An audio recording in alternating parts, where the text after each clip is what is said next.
Mesdames, Messieurs, l'heure n'est pas encore au relâchement de nos efforts, encore moins au relâchement de notre vigilance collective. Pourquoi ?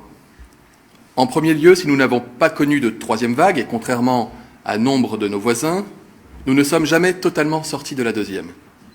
En atteste le niveau resté élevé des hospitalisations, des réanimations, qui n'a jamais baissé suffisamment pour que l'hôpital reprenne une activité normale.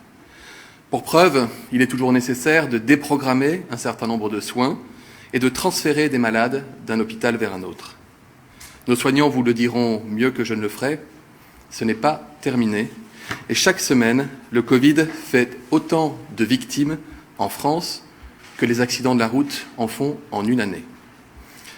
Ensuite, si les Français sont nombreux à aspirer à retrouver une vie la plus normale, la plus libre, la plus heureuse possible, retrouver le plaisir d'une soirée au restaurant, d'un film sur grand écran ou d'une pièce de théâtre, voire d'un match de foot, voire tout simplement sortir voir des amis après 18h, rien ne serait pire que de lever les contraintes, certes lourdes, mais ô combien nécessaires, au mauvais moment, trop tôt. Relâcher notre vigilance maintenant, c'est courir le risque de contraintes plus fortes dans un avenir proche, courir le risque d'avoir tenu ensemble si longtemps en vain. Nous devons encore tenir ensemble, faire reculer vraiment le virus, sortir de la zone de danger. Nous l'avons fait déjà en mai dernier. Nous en connaissons le chemin, nos efforts ont déjà payé, mais la partie n'est pas encore gagnée. Enfin, et je vous en parle semaine après semaine, le risque lié à la diffusion croissante des variants de la Covid en France et dans le monde n'est pas encore maîtrisé, loin de là, et il pose un certain nombre de questions. Pour que vous ayez en toute transparence le même niveau d'information que nous à ce sujet, j'ai demandé à Madame Kolitza, que je remercie de sa présence. Elle est directrice de recherche à l'Institut Pierre-Louis d'épidémiologie et de santé publique, de vous présenter des modélisations qui tentent de mesurer en quoi la progression des variants pourrait avoir un impact sur la progression de l'épidémie et sur le nombre de personnes hospitalisées dans les semaines à venir. Madame Kolitza, c'est à vous.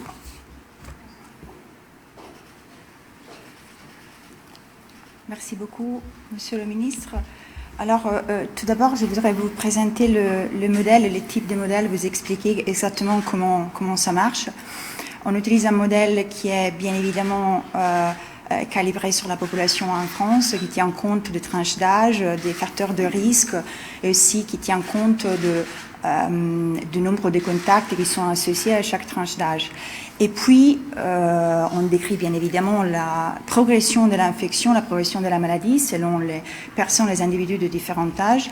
Et on utilise d'autres types de données qui sont notamment des données de mobilité issues de téléphones mobiles pour pouvoir suivre au cours du temps, au fil du temps, la mise en place de restrictions, la réponse aussi de la population et donc leur changement de comportement. Alors là, sur cette diapo, je vous montre sur la gauche, par exemple, des estimations fournies par Google sur la variation du nombre de personnes qui sont présentes sur leur lieu de travail. Alors, la zone centrale qui est en rouge correspond au deuxième confinement.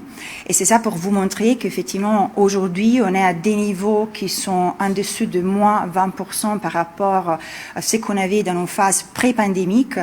Et on est bien en dessous de ce qu'on avait, par exemple, au début de la deuxième vague, qui sont les premiers points de ce graphique. On se trouve aujourd'hui dans une situation qui est encore un peu mieux par rapport à la fin du deuxième confinement, ce qui nous indique que le télétravail et toutes les recommandations autour de l'adoption de cette mesure, qui est très importante pour lutter contre l'épidémie, sont bien respectées. Puis, on utilise aussi d'autres types de données. Je vous montre là sur le graphique. Non, c'est toujours merci. Sur le graphique à droite, aussi d'autres types de données de présence dans les commerces.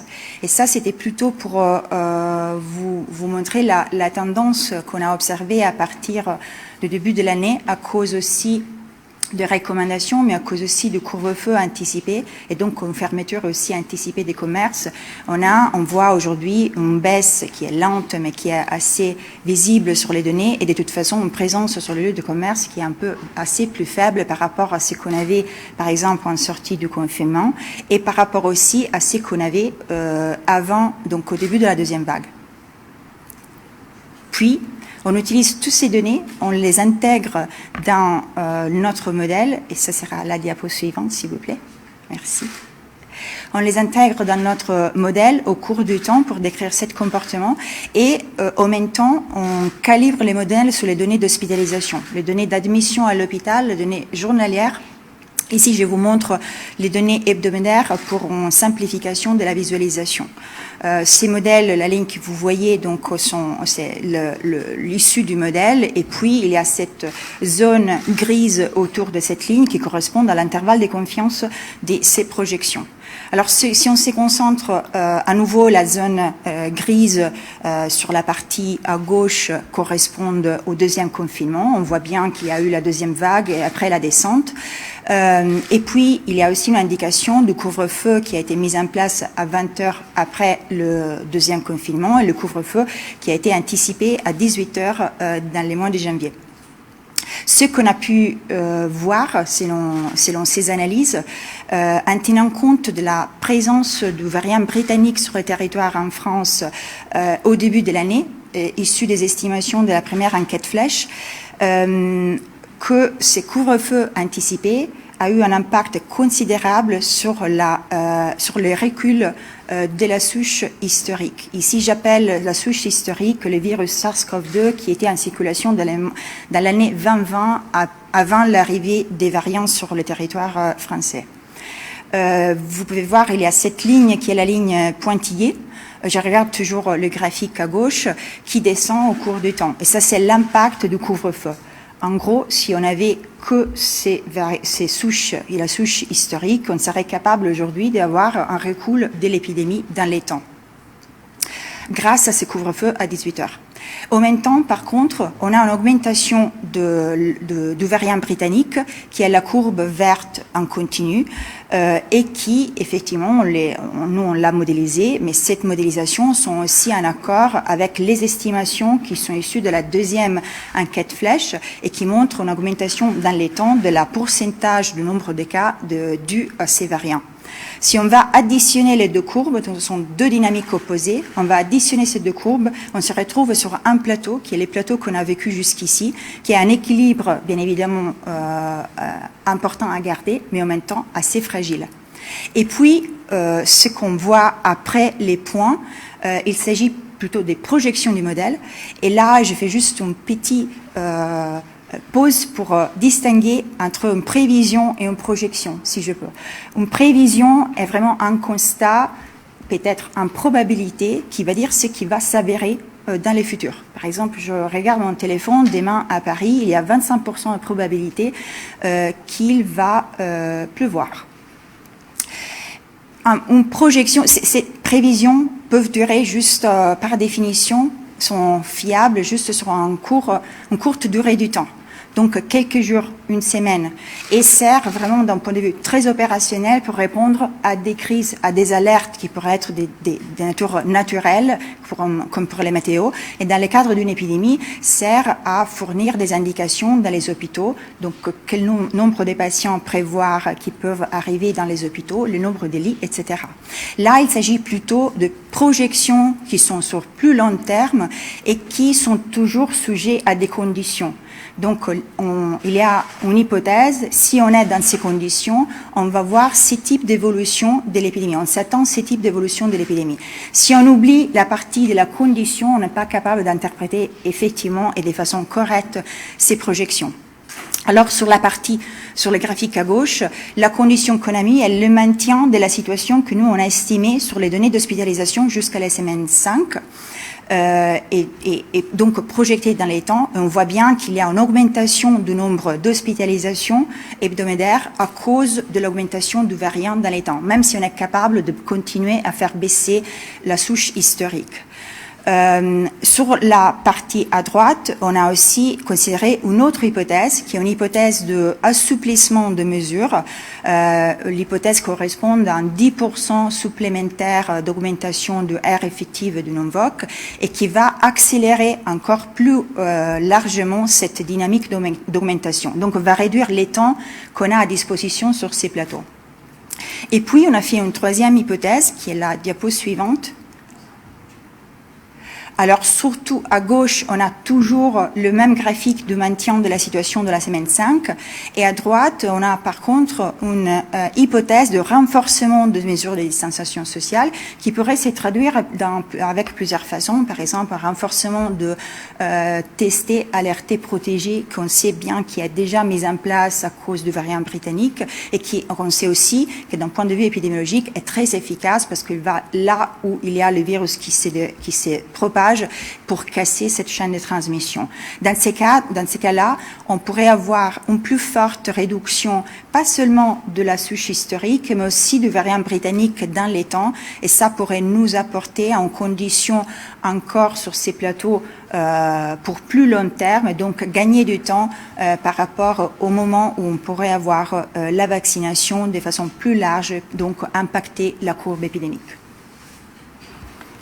Merci beaucoup, Madame Colisa. Ces projections sont importantes, évidemment. Vous le savez, nous sommes en dialogue constant avec les scientifiques qui nous permettent d'éclairer les décisions que nous prenons en responsabilité.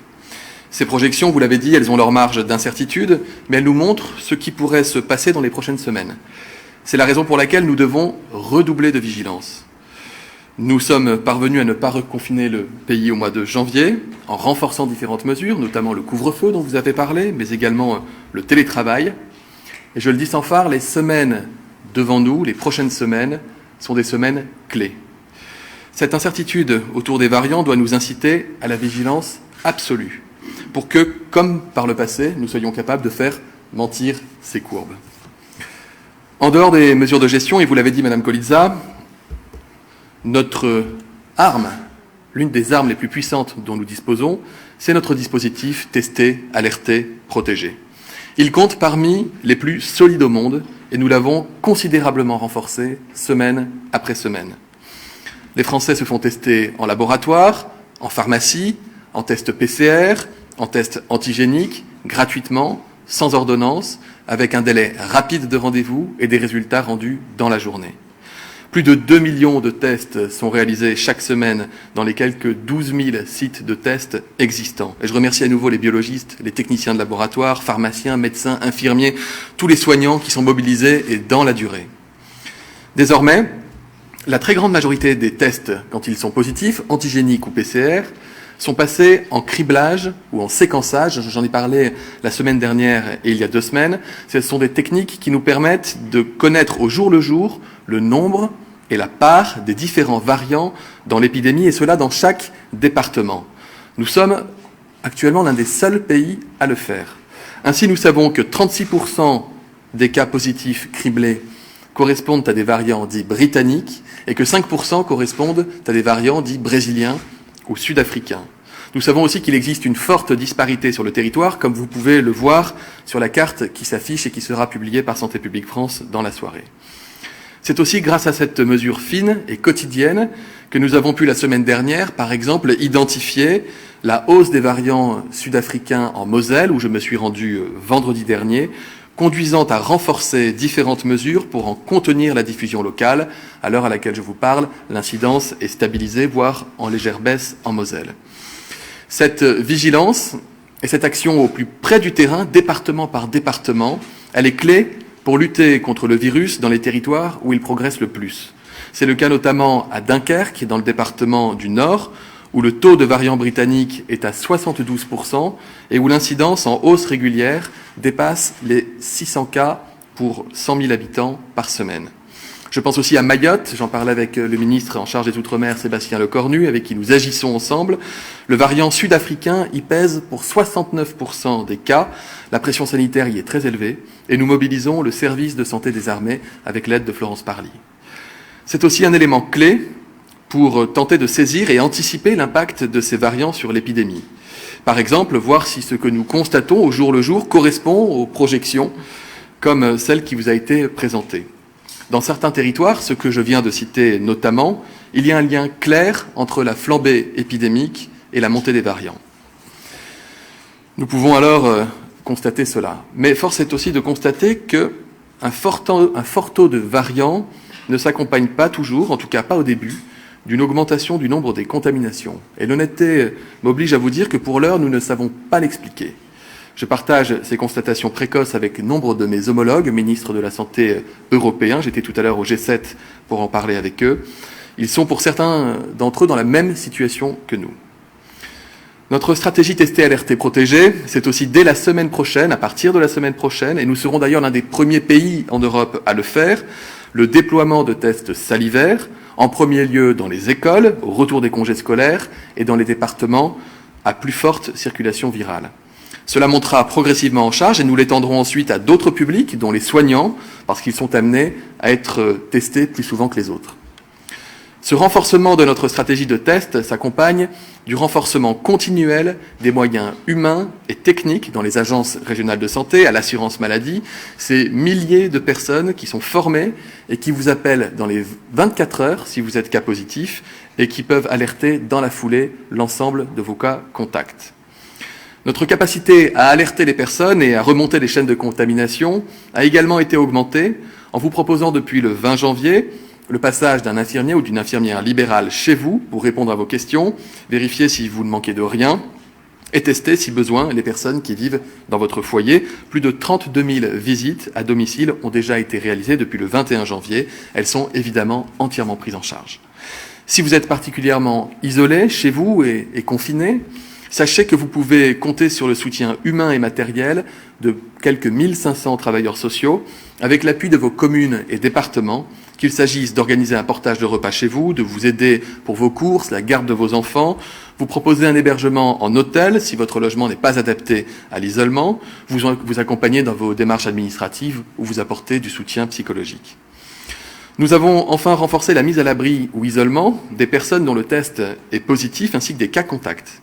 Depuis le 10 janvier, je le rappelle, toute personne positive, cas contact ou symptomatique dans l'attente d'un test PCR qui doit alors être réalisé dans les 48 heures, peut obtenir un arrêt de travail immédiat, indemnisé, sans jour de carence, en contactant directement l'assurance maladie. Nous prolongeons ce dispositif jusqu'au 1er juin. Nous allons un cran plus loin. Certaines études scientifiques évoquent la possibilité que les variants puissent être responsables d'une durée de contagiosité plus importante que celle du Covid-19 classique qui circulait jusqu'alors dans le pays.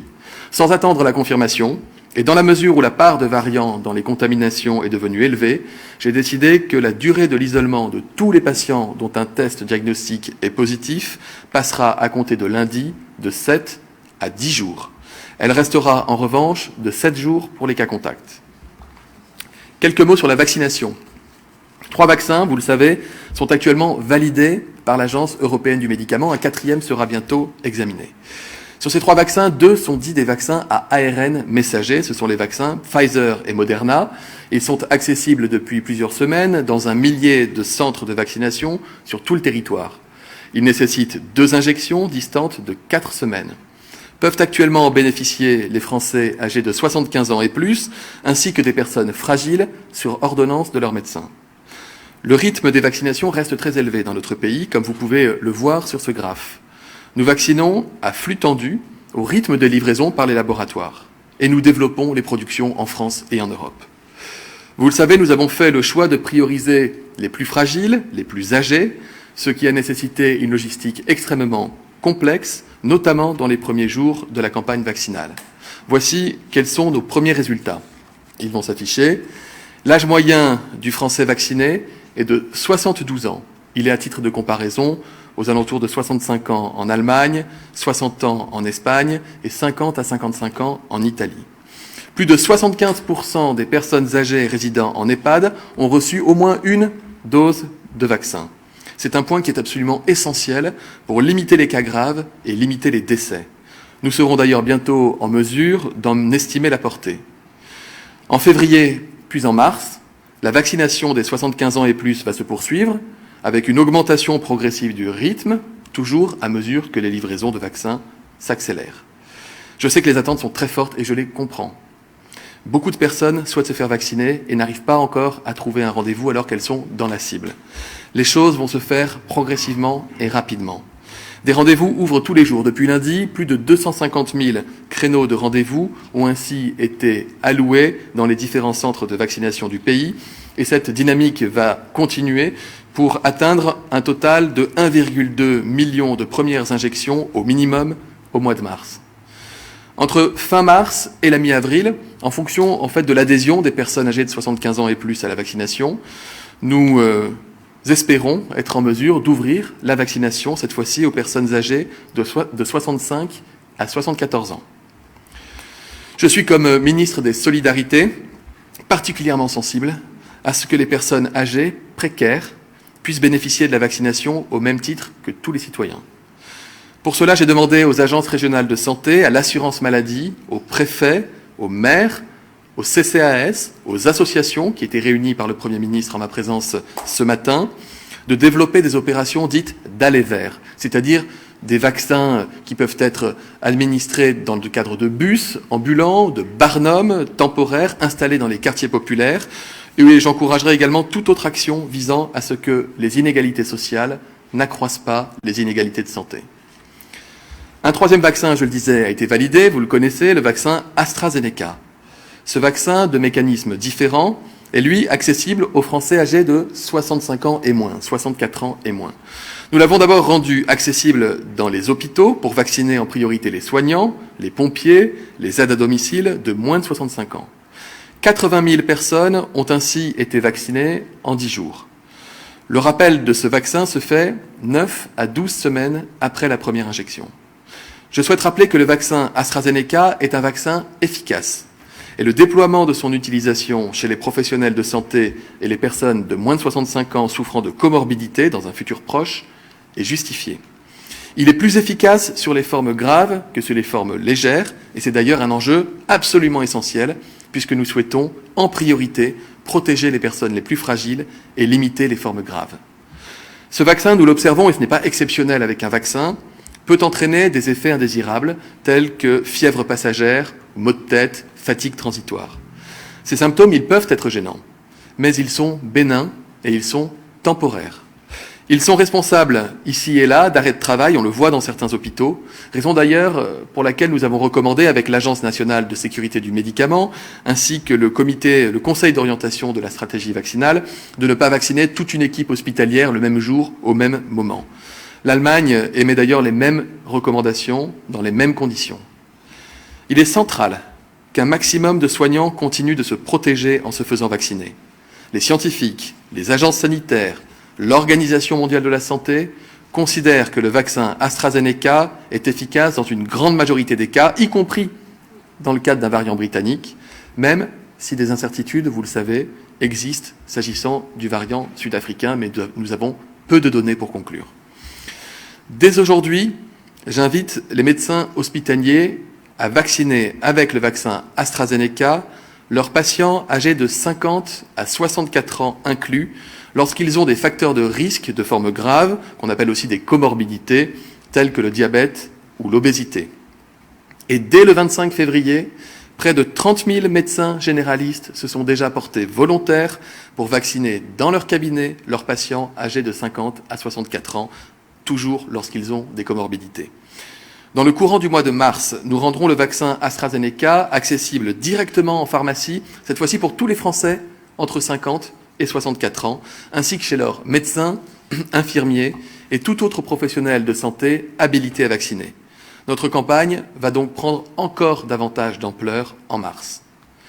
Enfin, et pour conclure, j'irai samedi à Nice. La situation épidémique reste particulièrement inquiétante dans le département des Alpes-Maritimes et la pression hospitalière y est très élevée. À cette occasion, j'irai aussi à la rencontre d'équipes soignantes dont la mobilisation est particulièrement exemplaire pour venir en aide aux nombreux Français qui conservent des symptômes plusieurs semaines, parfois plusieurs mois, après avoir contracté le Covid, même lorsqu'il ne s'agissait pas de formes sévères. Ce qu'on appelle le Covid long fait l'objet de nombreux travaux scientifiques et médicaux, et j'annoncerai à Nice comment la France structure des filières de soins spécifiques sur tout le territoire, faisant notamment appel à la médecine de ville. Je vous remercie et nous allons prendre quelques questions. 5 questions maximum. Oui, bonjour. Bonjour. Bonjour. Julia Vanels pour BFM TV. Vous venez d'évoquer la ville de Nice où la situation est inquiétante. Ce n'est pas le seul territoire où ça l'est. Il y a aussi l'Est et le Nord. Comment vous expliquez ces disparités régionales par rapport à la situation sanitaire et la circulation des variants? Et puis ma deuxième question qui est liée, étant donné ces disparités régionales et certains territoires où c'est particulièrement inquiétant, est-ce que vous avez toujours l'espoir d'éviter un reconfinement d'ici la fin des vacances scolaires, soit au niveau national, soit dans ces territoires concernés? Merci. Sur la question des disparités régionales, nous connaissons cela depuis la première vague. Ça fait 1 an qu'on constate des disparités régionales. Souvenez-vous, lorsque la France percutait une vague très forte il y a 1 an, l'Allemagne était exempte. Aujourd'hui, l'Allemagne fait face à une vague très forte. Elle est confinée depuis plusieurs semaines, plus d'1 mois désormais. Et on voit bien qu'il y a des paramètres qui peuvent, entre guillemets, échapper au modèle de prévision, de projection. Il y a encore des paramètres, encore une fois, il faut prendre les choses avec modestie, il y a des choses qu'on n'explique pas encore avec la dynamique épidémique. Il y a des paramètres qu'on suit de très près, notamment en France, qui sont les paramètres, j'en ai déjà parlé, météo, avec le fameux indicateur Predict, qui montre, par exemple, que la situation était plutôt meilleure il y a quelques jours, parce qu'il faisait très froid, c'était les conséquences du vortex polaire qui venait de Sibérie, et que actuellement la situation s'est plutôt dégradée du point de vue des index météo, un peu de réchauffement, un peu plus humide, vous pouvez le constater ici à Paris, et notamment en Hauts-de-France, dans le Grand Est, en Île-de-France, qui sont des régions qui ont déjà été fortement percutées il y a 1 an. La répartition des variants, écoutez, les variants apparaissent ça et là sur le territoire, parfois à partir d'un petit foyer épidémique. C'est pour ça que le tester, alerter, protéger est fondamental. On casse les chaînes de contamination pour éviter qu'il se passe ce qui s'est passé l'année dernière, à partir du Grand Est, une extension à tout le territoire. Ça, c'est vraiment fondamental. Et puis, je le disais tout à l'heure dans mon intervention, il y a des endroits où on voit qu'il y a beaucoup de variants et il y a beaucoup de cas. Il y a des endroits où il y a peu de variants et beaucoup de cas. Et il y a des endroits où il y a beaucoup de variants et à ce stade, pas encore beaucoup de cas. Et donc, c'est l'observation au jour le jour qui nous permet d'affiner les modèles et de faire des projections qui soient plus justes. Sur la question des mesures supplémentaires, vous l'aurez compris dans mon intervention, il n'est pas lieu d'envisager d'alléger aujourd'hui les contraintes et notamment le couvre-feu. Et je crois que Madame Colizza a bien montré quel serait l'impact inévitable sur la situation épidémique et la situation sanitaire pour les Français. Nous faisons tout pour éviter un nouveau confinement. Je dis cela semaine après semaine, mois après mois. Et pour éviter un nouveau confinement, eh bien, il faut rester extrêmement vigilant, extrêmement solidaire. Il faut rester costaud dans la période. Il faut développer massivement le télétravail, réduire ses contacts sociaux, respecter les règles et les gestes barrières. C'est la façon que chacun d'entre nous a de participer à la lutte contre l'épidémie et à faire en sorte que nous ne soyons pas obligés, dans quelques semaines, de nous retrouver au pied d'un mur, au pied d'une nouvelle vague qui nous contraindrait à prendre des mesures plus fortes. Bonsoir, Monsieur le Ministre. Camille Collin pour TF1 et LCI. Un article publié dans la revue Lancet et signé par plusieurs membres de notre conseil scientifique français appelle les gouvernements, plutôt qu'un confinement, s'il le fallait et si les chiffres s'envolaient, à prendre des mesures beaucoup plus ciblées sur les générations. Est-ce que ça, c'est une option que vous pouvez envisager? Et puis j'ai une deuxième question, cette fois sur les médecins qui vont vacciner avec le vaccin AstraZeneca. Vous disiez que 30 000 s'étaient portés volontaires. C'est un peu moins de la moitié, me semble-t-il, de la totalité des médecins libéraux.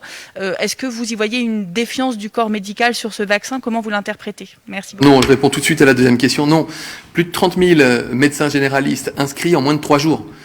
On demandait à ces médecins d'être capables d'aller vérifier s'ils avaient une patientèle pour pouvoir s'organiser. Vous savez, les flacons d'AstraZeneca contiennent plusieurs doses. Donc quand les médecins reçoivent un flacon, il faut qu'ils aient organisé leur temps pour pouvoir recevoir plusieurs patients de suite pour pouvoir les vacciner. Donc c'est une logistique qui n'est pas évidente pour eux. Je les remercie pour leur engagement, je n'en ai jamais eu de doute. Donc 30 000 médecins en 3 jours, non, l'engouement est là et le nombre de médecins et de pharmaciens ensuite désireux de vacciner ne va faire que s'accroître. Je n'ai aucune inquiétude. Sur la question de... Oui, vous parlez d'une publication scientifique alors qui est sortie cet après-midi, mais dont j'ai pris connaissance dans la revue The Lancet, signée par quelques membres du conseil scientifique, pas la totalité. Alors attention, les signataires disent, s'il n'y a pas le choix, il faut confiner. Quand il y a encore le choix, plutôt que de faire un confinement généralisé avec des contraintes qui pèsent sur tout le monde, demandons aux personnes vulnérables de s'isoler. J'en parlais avec Madame Colizza, peut-être qu'elle a un avis sur la question. La faisabilité d'une telle mesure, et ça a déjà été débattu plusieurs fois depuis 1 an, elle est très très très discutable. La solidarité qu'elle emporte entre les générations l'est tout autant, et l'impact épidémique n'est pas assuré.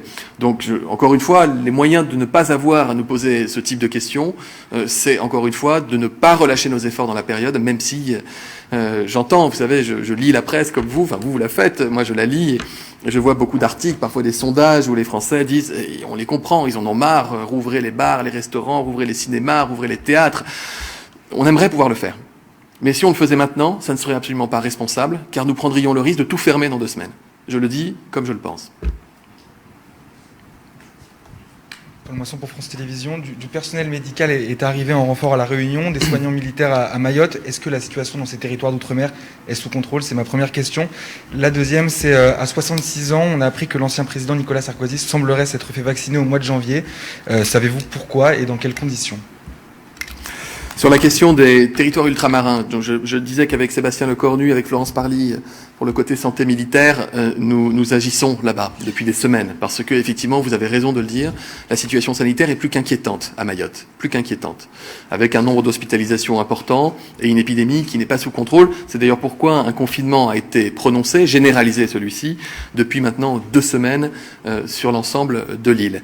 Et nous travaillons en lien avec les équipes soignantes de La Réunion, que je remercie pour leur solidarité, pour qu'elles puissent accueillir des patients venant de Mayotte. À l'heure à laquelle je vous parle, la situation sanitaire à La Réunion n'est pas du tout la même que celle que nous constatons à Mayotte, et nous faisons tout évidemment pour éviter qu'une épidémie forte se déclenche là-bas. Vous me posez la question, il en va de Nicolas Sarkozy comme de n'importe quel Français. Il a le droit au secret médical. Donc je n'ai pas à en connaître s'il a été vacciné avant l'heure. Nous devons tous respecter les règles, nous avons tous des droits et des devoirs, il s'impose à chacun d'entre nous, y compris celui de bénéficier du secret médical. Pas de commentaire donc. Bonsoir Monsieur le Ministre, Florent Tardif pour CNews Canal+. Aujourd'hui, les hôpitaux sont passés en organisation de crise. Est-ce que vous attendez à une vague de contamination importante, potentiellement dans les prochaines semaines, et à une vague d'hospitalisation importante due notamment à la circulation des variants? Nous avons vu que justement pour faire mentir les courbes, comme vous dites, nous devrions renforcer les mesures potentiellement de distanciation sociale. Cela a été exposé. Sur quelles mesures travaillez-vous pour éviter, vous l'avez rappelé, un reconfinement? Et les variants sont-ils plus transmissibles chez les plus jeunes? On voit notamment qu'en Moselle, le taux d'incidence croît de manière bien plus importante chez ces derniers. Alors, plusieurs questions dans votre question. D'abord, nous renforçons l'application avec Elisabeth Borne, ministre du Travail. Nous renforçons l'application du télétravail partout où c'est possible. Sous votre contrôle, c'est la mesure qui est la plus efficace dans la situation actuelle.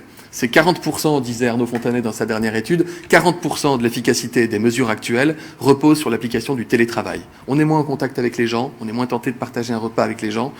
Et donc ça, c'est quelque chose qui est extrêmement fort. Donc le renforcer partout, et je le dis, la ministre du Travail est très mobilisée pour que les entreprises et les administrations publiques d'ailleurs, avec Amélie de Montchalin cette fois-ci, respectent ces règles le plus possible. Ensuite, quand on renforce le testé, alerté, protégé, notamment dans un département, le cas de la Moselle, le cas de Dunkerque aussi, on va faire beaucoup de barnums de tests avec des mesures d'isolement, on y déploie des équipes supplémentaires qui font ce qu'on appelle du rétro-tracing pour aller chercher non pas que les personnes que vous auriez pu contaminer si vous êtes malade, mais les personnes qui ont pu vous contaminer pour les prévenir elles-mêmes, etc. C'est un énorme travail que vous ne voyez pas, qui est un travail invisible, qui est fait par des milliers de personnes qui sont formées nuit et jour, et je les remercie pour ce qu'elles font, vraiment, avec beaucoup de reconnaissance. Et donc aujourd'hui, nous sommes en train de tenir ensemble avec les mesures que je viens de citer. Nous avons, je le disais, un indicateur au quotidien qui est l'augmentation des variants et puis l'évolution de l'incidence. Et évidemment, si nous devions constater que nous inscrivions dans la courbe ascendante, eh bien alors cela imposerait de réfléchir à des mesures supplémentaires.